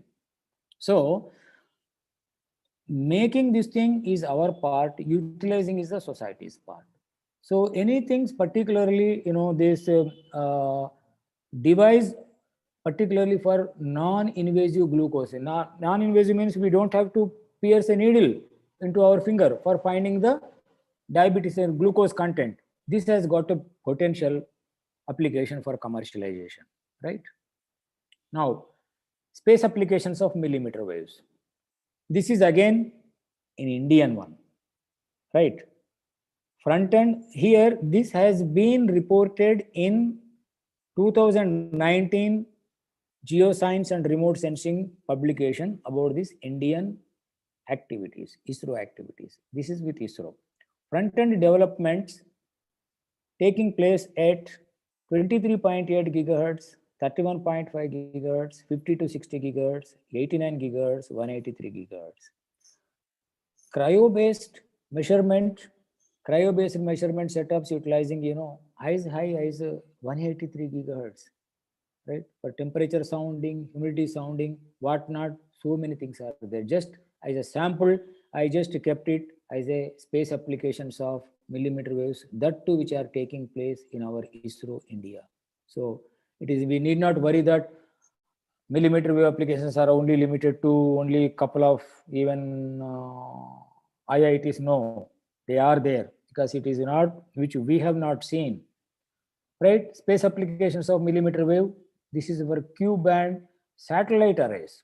What will happen is, right here, what if you see here, silicon germanium, this is 16 element one, right? This is a 16 element one. 16 element array is part of this only one, this itself is 16 element, this particular one. So this is a tile structure, right? Here, super tile consisting of 20 by 20 elements, 20 by 20 elements. So you see, each is 20 by 20 is 400, 400 into 16, right? These many number of elements are there. The power amplifiers used are indium phosphide, right? HBTs and like this, right?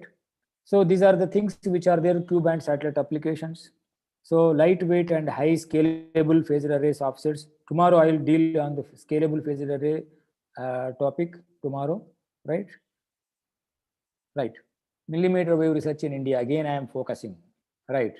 Mainly defense and space sectors we thought, right? Academic institutions, DRDO, industry, foundries, space application center, government supported institutes. Yes, this is true. But now it is our turn to take somewhere at some point. We have to share this thing. Whatever the so far developments are very, very fully concentrated towards the defense requirements, armed forces requirements. Now, since the commercial requirements are came into fore, we need to work more on the commercial requirements, right? Development at 18 to 40 gigahertz mixer. This is done by IIT Delhi, right? From DRDO funding. Now, for the consumption of the institute, there are two types of some projects are there. CARS projects, contract for acquisition of research services, right? This is just worth of some 10 lakhs per contract. Now it is increased to 20 lakhs. If that particular project, if it is taken and done properly, these are all given to IITs only because of the, some, it is not a restriction, but because of their commitment. I don't know whether the commitment from the other institutes, we can't say that other institutes cannot have commitment. This one is somewhere around 2012. We got it done. See, this is the double balanced mixer. The mixer diodes, 4 mixer diodes are there. Here you see the conversion loss. Normally we don't expect more than 6 to 7 dB, but here it is going. See, 5 to 6 dB is only at the center frequency. This is whatever is the requirement for us, 35 gigahertz range, right? But here edges it is going as much as 10 dB conversion loss. This is where we have to work further, right? Now, research of millimeter wave R&D activities, MEMS, 35 gigahertz, RF MEMS phase shifters are. This is one of the phase shifter. You can see that micro and smart devices. This is a Springer tracks of mechanical engineering. Professor KJ Vinay is working on these things in IISc Bangalore. They published a book, Micro and Smart Devices and Systems, Springer 2014. So like this is, you see, this is a small chip here. Just for this thing, we are making additional one because we have to connect, connectors. So all these things we need to do it. So the real device size is smaller, but for our handling purposes, like our ICs, packaging. IC is very small, but for input output packages, 40 pin dual in package, DIP package, like that, it is not new in millimeter wave size. Well, as of for these components, right? Look at, it is not a very, very recent, it is much older one.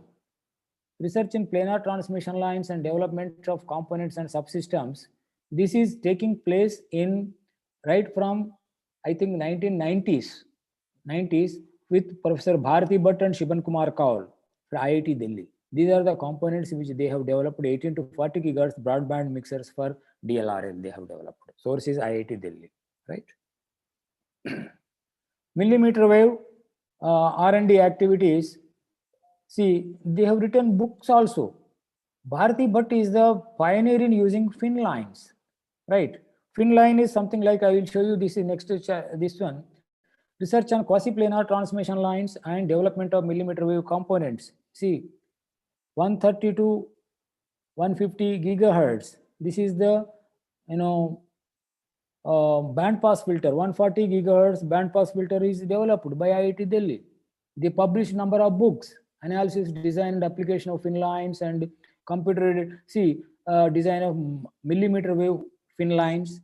See, these are the things which are there already, but earlier the demand was not there.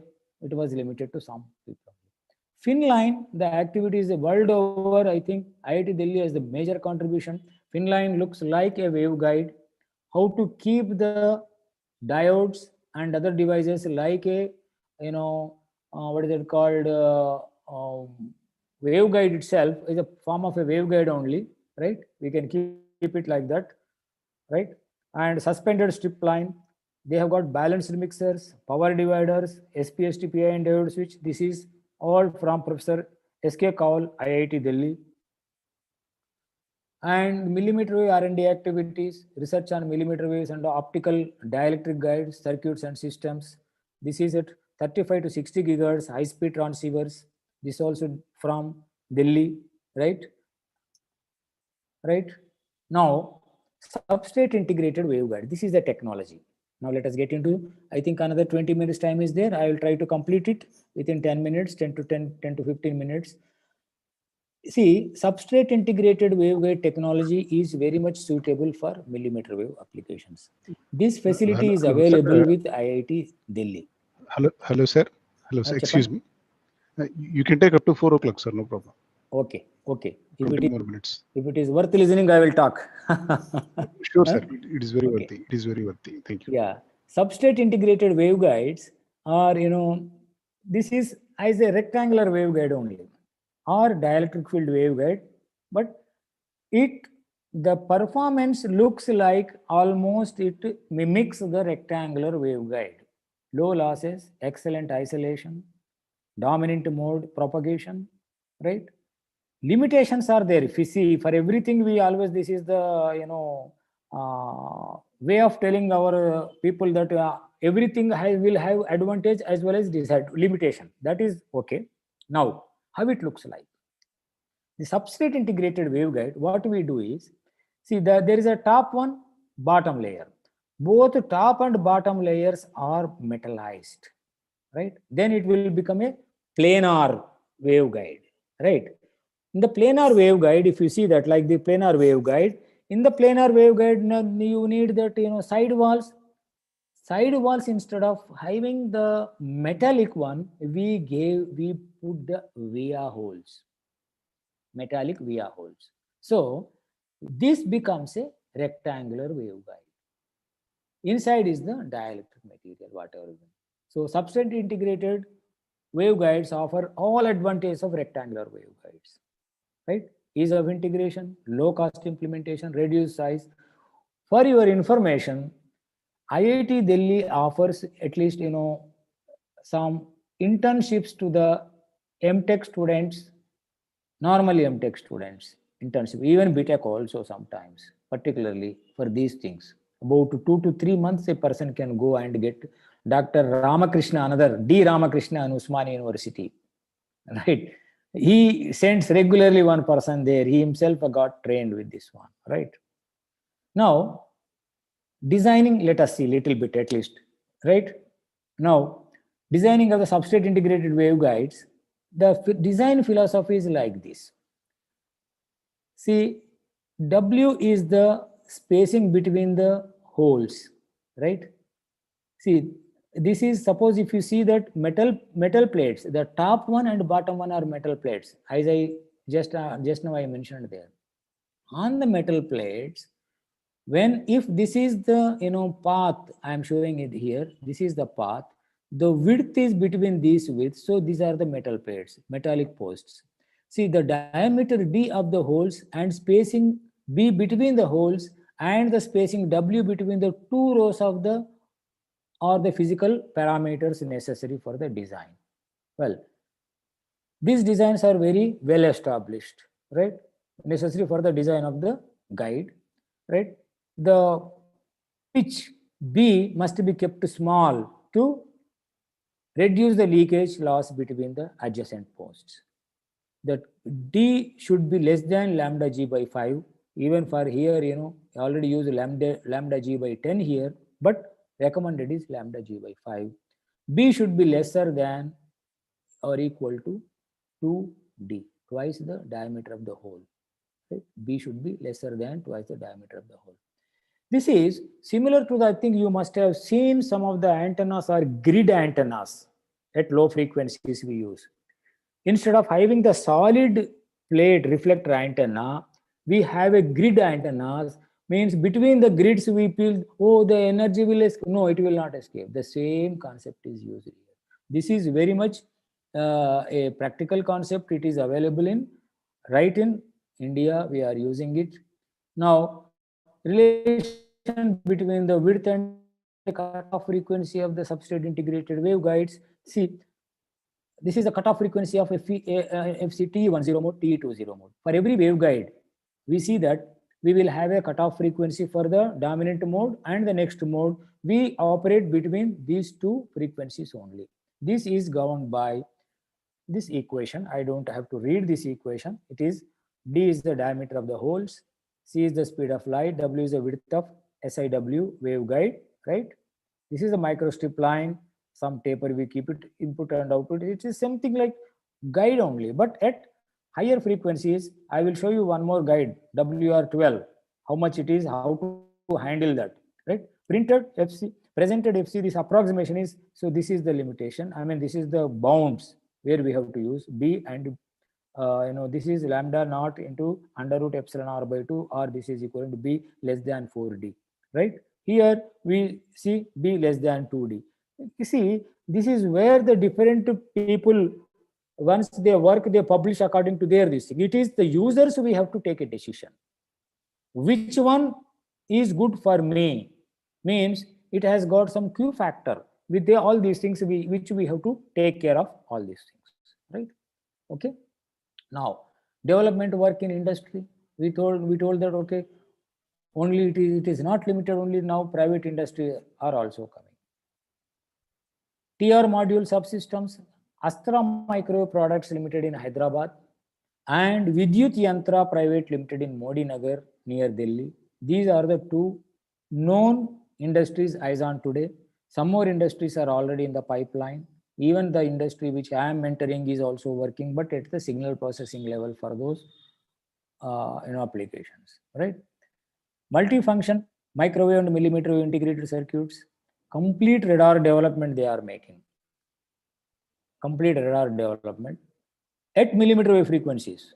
Supplier of components, subsystems, broadband components using waveguide technology and planar transmission lines and MEMS and LTCC based components.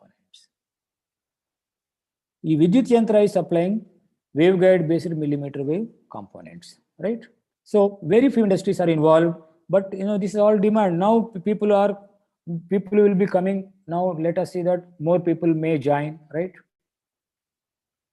Now, this is one just a sample I am presenting, which Astra Micro is making. Here it is, they put their logo also in between here, Astra. This is way back in 2011, not yesterday or day before yesterday. They are there in the field and they are doing, normally they also don't share very latest ones because of the commercial classification or commercial secrets or whatever information you say. 18 to 40 gigahertz, this is what defense laboratories or what defense forces require. Gain about 11 dB gain and noise figure about 4 dB noise figure. So like this, we have got good product, right? Very, very consistent gain, if you can see, simulated as well as measured gain. Simulated is the pink one, measured is the blue one, right? Right. Now, what are all the further applications? There are plenty of future applications, there is, sky is the limit. Generation and reception of millimeter waves is now affordable, right? Now it is known that, right? 1 second. Now, since the spectrum at lower frequencies is crowded, millimeter wave is opening up, right? Millimeter waves permit high data rates, 10 GB per second or more compared to 1 GB per second in the existing microwave links, right? Here, narrow beam widths can be generated. This is all fine. Limits, particularly short range links, are preferred here, right? Now, getting into the application of millimeter waves for active electronically scanned array. This I will get into tomorrow, multi-layers, or when I deal with the phased arrays, active electronically scanned arrays utilizing multi-layer millimeter wave technology, right? See this here, just to say a little bit, to say that, this is at 94 gigahertz, just 27 mm cube. Yeah, just for our purposes, it is given like this picture, right? Now, test board. When we work for all these things, we need a test board also, right? Test board for, see, when we work, when we don't work, suppose 64 by element, 64 by element at a time, we don't work. We work 2 by 2, 4 by 4, 8 by 8 array, something like that. This is silicon germanium and gallium nitride application. What is the silicon germanium and gallium nitride combination? Gallium nitride combination is required for the transmit amplifier side, power amplifier side, because gallium nitride can give you higher power amplification. Whereas silicon germanium, particularly at the low power application, even silicon germanium is also competing. That is another part of it, right? Key pieces of this multi-channel silicon germanium beamformer ICs. This is at the integrated circuit level, silicon germanium technology, right? Multi-channel gallium nitride is used for TR module as well as MMICs, right? And with power amplifier, LNA, switches et al. These are the things gallium nitride technology is used, right? Now, chip scale flip chip packaging, this is another new technology for organic substrates. Integrated heat sink is required, right? RF, DC and control signals. This is a test bed by Cobham, right? Now, another this thing is there, RF system on package concept. Now, because everything is small, we can't go on see, I showed you mixer with with big box and connecting to K connectors outside. For that itself, a small mixer we kept a big enclosure. Such things are not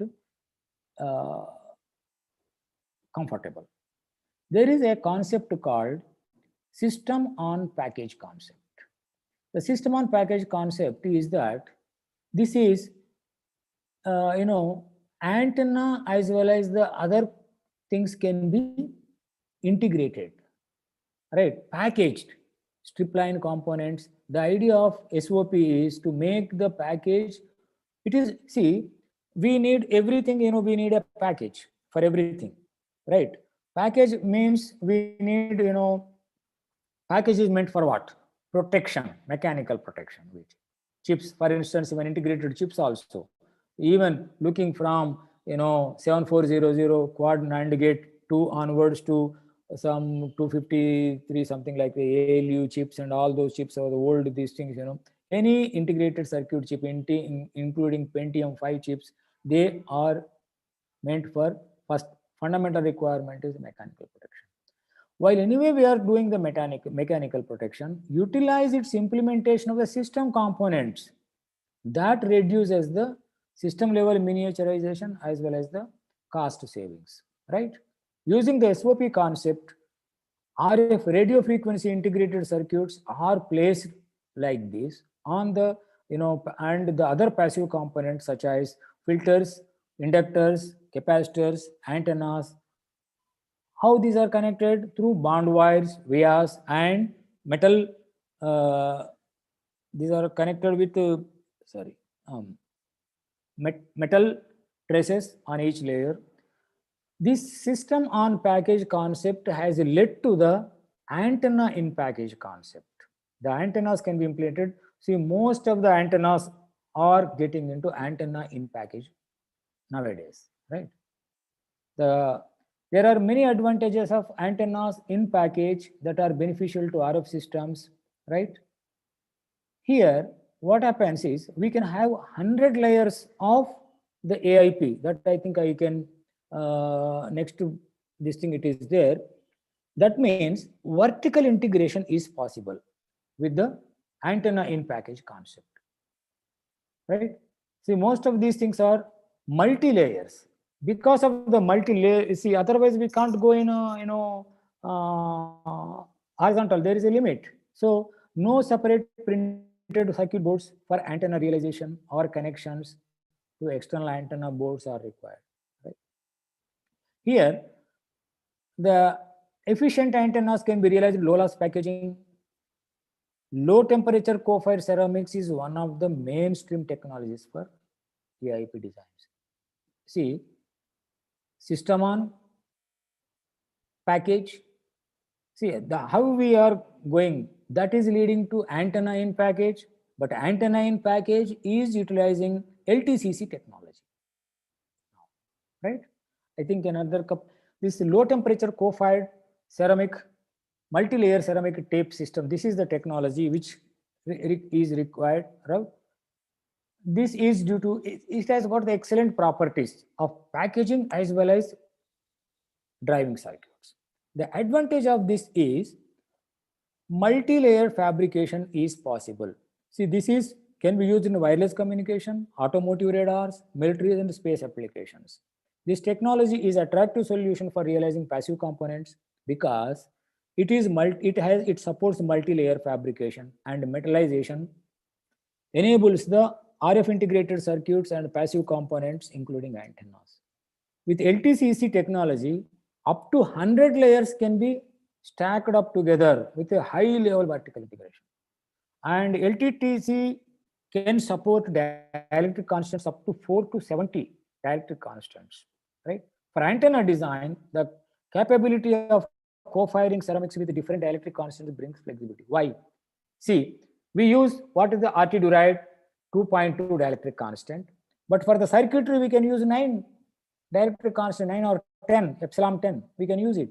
But when we bring both together, but individual components we cannot. But we can, with LTCC technology, we can realize both on the single package, right? This has got the good thermal conductivity, 30 watts per meter Kelvin. 3 watts per meter Kelvin. Excellent thermal conductivity and low thermal expansion, 7 ppm per Kelvin, and decent hermetic sealing. That means low water absorption. This is what is the process.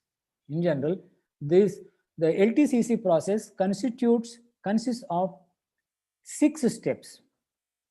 This is the step number 1, that is a tape preparation. Within the tape preparation, we have to make slurry and tape casting. And when it comes to the step number 2, this consists of blanking, via punching, via filling, and screen printing, right? That is sintering, we call it, right? Then we get into the step number 3 is stacking. Step number 4 is the laminating. Step number 5 is the co-firing. Step number 6 is the post-firing and the electrical test. See, this one normally it is meant how will we do that? Slurry, how we prepare the slurry also. You see, now when we do these things, you see, punching, what are all the things which we can use? We can use the CNC punching machine, as well as something like, what is that called, mechanical other things we can use it. But laser punching is best one. So like this itself is a major activity here. So here what happens, the slurry raw material is composed of organic binders, right? That is crystallized glass, ceramic powder, and other solid or liquid additives, right? They are mixed and ball milled for 48 hours. This slurry is then cast into LTCC tape with required thickness. This is slurry preparation, right? In this, again, the second step is the formation of metal traces and vias. Once we make the slurry, means then we have to make the preparation of this one. In this one, what we'll do is tape blanking, means cutting the LTCC tape into the required size of each layer.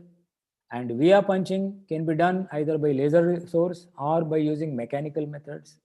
After punching the vias, we have to fill it with conductor, because conductor vias is required. Then fill the conductor post through the screen printer. And the screen printing process, once the conductor is placed, right, then it is pushed under the mask. We have to push it properly. We have to ensure that certain things are going fine. After the formation of the metal trace, vias, and this alignment is one of the very, very challenging alignment and for the stacking in the order. So the typical sintering profile goes up to 450 degrees. This is the reason the rising up to 450 degrees at a rate of 2 to 5 degrees centigrade per minute. The temperature then rises up to 900 degrees within a time span of 15 to 30 minutes.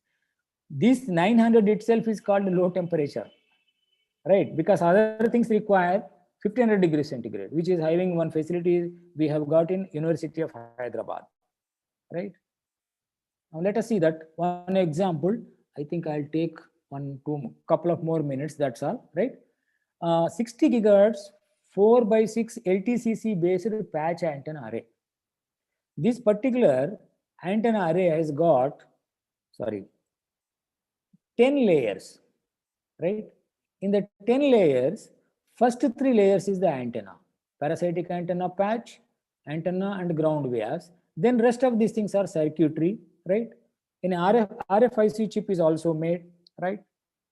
So PCB, ultimately there is a PCB. So ultimately this antenna gain gives 14.5 dBi, and this has been demonstrated. This is the array return loss. So this is where even beam steering is also possible up to 45 degrees here in both E and H planes. This is the type of thing here. As we are talking about the technology, the antenna realization using the antenna in package using LTCC based technology is the important, right? The similar one, though we were talking yesterday about the automotive requirements. For this, we need an array, 79 gigahertz cavity resonator antenna array. Here the antenna array frequency is 76 to 81 gigahertz, right? Here it has got 8 ceramic filled, right? Ceramic filled cavity. There are 8 cavity resonators. You can say 1, 2, 3, 4, 5, 6, 7, 8 cavity resonators. These cavity resonators are fed with, see here, this is the waveguide, WR12 waveguide at the bottom. The WR12 waveguide, you see the waveguide యొక్క broad dimension is 3.0988 millimeters. B is 1.5494 millimeters. Means fourth decimal I do not know. Mechanical engineers only should be able to help me. See, 3 millimeters, 3.09 itself is a bit very high accurate. So this type of things are required for, again, this is done in LTCC combination. This is where, see, yesterday also we are talking about this one broad beam width in one dimension. In another dimension, this is the narrow beam width. Here the impedance bandwidth is 6.5 gigahertz. E-plane beam width is 13 degrees, that is elevation. We don't need much. And H-plane beam width is 100 degrees, because if we have to see that, in the car for automotive, it has to have a wide angle, right? Beam width is that 3 dB is only 100. So it can go to beyond 100 also, 6 dB beam width like that. Cross polarization level is 25 dB. Gain 13.2 dB, right? Like this. And I think this is the last one. 94 gigahertz microstrip mesh array antenna. This is also imaging, for imaging radar antenna in package technology, right? FCC allocated 94 gigahertz for imaging one. This is a dual polarized mesh array antenna, right? The antenna consists of two grid arrays. You see, one is I think one maroon color or blue color. These are red or whatever both the colors are there. Each one has each one panel, right? So gain is 13.3 dBi at 93.6, right? So this is where the 3 dB bandwidth is 3 gigahertz. Gain bandwidth is different from impedance bandwidth again, right? Right. Okay, I think this is the last one. I could, avoiding any repetition, I could say some applications and the technology and propagation issues and, electronic warfare requirements, particularly missile requirements, though little bit I have mentioned, not much, but it is very important observation. Just like that, we cannot, any design we make it, we have to make it for the worst. See, we can't make, no, my equipment does not work in the rain. No, it has to work. You have to cater for that one. It may be for 2 minutes or 3 minutes. Okay. Thanking you. Thank you very much for giving me this opportunity. Thank you. Ramakrishna Garu. Thank you, sir. Thank you very much, sir. Any Here questions today, I can take or? yes, sir. There are some questions posted in the chat box. Okay. You can look into that and you can answer those questions, sir. We have received 2 questions. Shall I read out those questions, sir? Okay, I can see green one, participants. What might be the SAR value at millimeter wave band? Sorry? Sir, shall I read the question, sir? Charts. Shall I read the question? I think I have, I could open the charts. Okay, sir. Right. What might be the SAR value of millimeter wave band? Right. This is one question. SAR Yes, values, see, in any this thing is we have to, whatever the World Health Organization has given, that is, I think, some 0.02.4 watts per kg or something like that is there. That has to be maintained irrespective of whether we are using whatever the band we are using. SAR value we have to maintain. For instance, any mobile, this thing, if you test it, it will give its SAR value. That value we cannot exceed, whether it is millimeter wave or microwave, right? But millimeter wave band, we have, that equipment is not yet come, so it is too early to say that SAR value will be something arbitrary, but it cannot be, because if it is more than the prescribed value, it will not be released for the commercial use, right? Okay, this is what is the minimum diameter of the via that could be fabricated. Okay, this is minimum. All things will be order of, microns only, microns and tens of microns, because when the full diameter itself is getting into millimeters, we should be able to get into this thing. Yes, it should be microns, because even the, with what is that RT Duride, when we go for a track width, they say that, sir, 20 microns will be all right, track width. So when we are able to do with this one, the technology should allow even at least equal to that one. If the vias are filled with the conducting force, what is the difference between the vias and shorting pins? Okay, that's okay. Shorting pins meant for dielectric waveguide particular purposes. See, in the shorting pins, when we made SIW, substrate in, SIW waveguide, when we do it, realizing to that one. And wherever we need the conducting paste, that is on the different side. That has to be, these two are independent, totally independent, right? Conducting paste, we may use same thing, conducting paste as well as, see, via hole, what we do is we make a circular this thing and fill it with this one, right? The similar thing we can have for the shorting pin also. Of course, this technology is, we are only, we have to yet to approach the people and ask. I suggest IIT Delhi. Hello, sir. Good morning, sir. Good morning. Good Sir, afternoon. good evening, sir. Sir, may I know what is the equivalent lumped model for via, sir? See, any lumped model consists of LC only. Yes, sir. Or will be very, very minimum we take it, right? Okay, sir. Because we are shorting the upper plane, that is a patch with the ground by using metallic via, right, sir? How it works, may I know? Right. You mean to say is, there is no common ground. Okay. See, there is no common ground like microstrip line. Okay, sir. Suppose if it is a small circuit is there, let me say in open, just a rectangular waveguide we have to realize, right? Okay. If we have to realize a rectangular waveguide using substrate integrated waveguide, right? What we do is, let me say again, let us just now we mentioned, WR12, right? Yeah. WR12, WR12, what is the broad dimension is 3.0988 mm, right? Yes, sir. And narrow dimension is 1.5494 mm. So broad dimension 3 mm or 3.1 mm, we make a one conductor on top. Yes, sir. Right? Yes, sir. Assume that guide it is there, just guide section is there.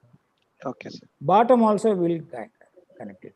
But Okay, if we cannot have it a vertical, constant ground. I mean, we should not create, because it is required for other requirements. So instead of that one, will be realized using the holes, conductor holes. Right? No, sir. Because I am asking this question because recently some of the research articles I have seen that they are used vias for antenna applications to enrich their some of their parameters like filter applications in also. Yes. So in that they are using vias. They are modeling some lumped elements. So I'm getting stucking at that point, sir. What is the purpose actual vias using actually by your saying? So it is used for waveguides, that is substrate integrated waveguides only. Substrate integrated. Can it be used in other circuits also? Any passive components also it can be utilized, right? I will give a reference tomorrow when I talk. You kindly just remind me. That SIW, this a good paper has appeared in Microwave magazine. Okay, right? Sir. Tomorrow I will give you this reference. So another one doubt, sir. Okay. Sir, these 5G applications are mainly limited for LOS, line of sight applications, right, sir? Not necessary. Because the antenna, that is the receiver and transmitter should look each other because of this attenuation part. Okay. Go ahead. So how they can be used in the cellular mobile applications? See, cellular mobile applications also now there one technique called MIMO. Yes, sir. Multiple input, multiple output. Right. Okay, sir. If one antenna is blocking, I have got a phased array type of thing. Right. Yeah. Yes, sir. Yes, sir. Right.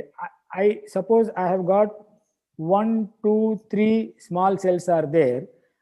Sir. If I cannot reach small cell number 1 to 2, I may reach small cell number 1 to 2 via another cell. Yeah. Possibility is there, sir. Yes. Because I will, the same thing, NLOS also goes like that. Okay, sir. Thank you, sir. Right?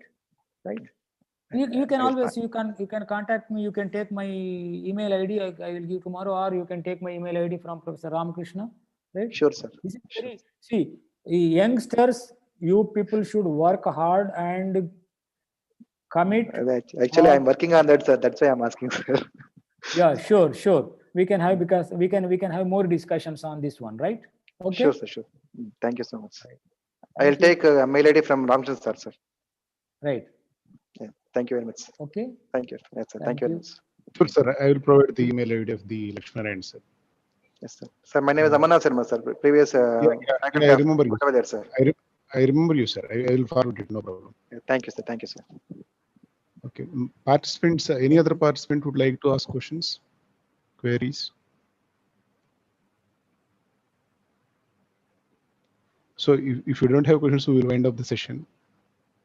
Right. Tomorrow at 9:50. Yes, sir.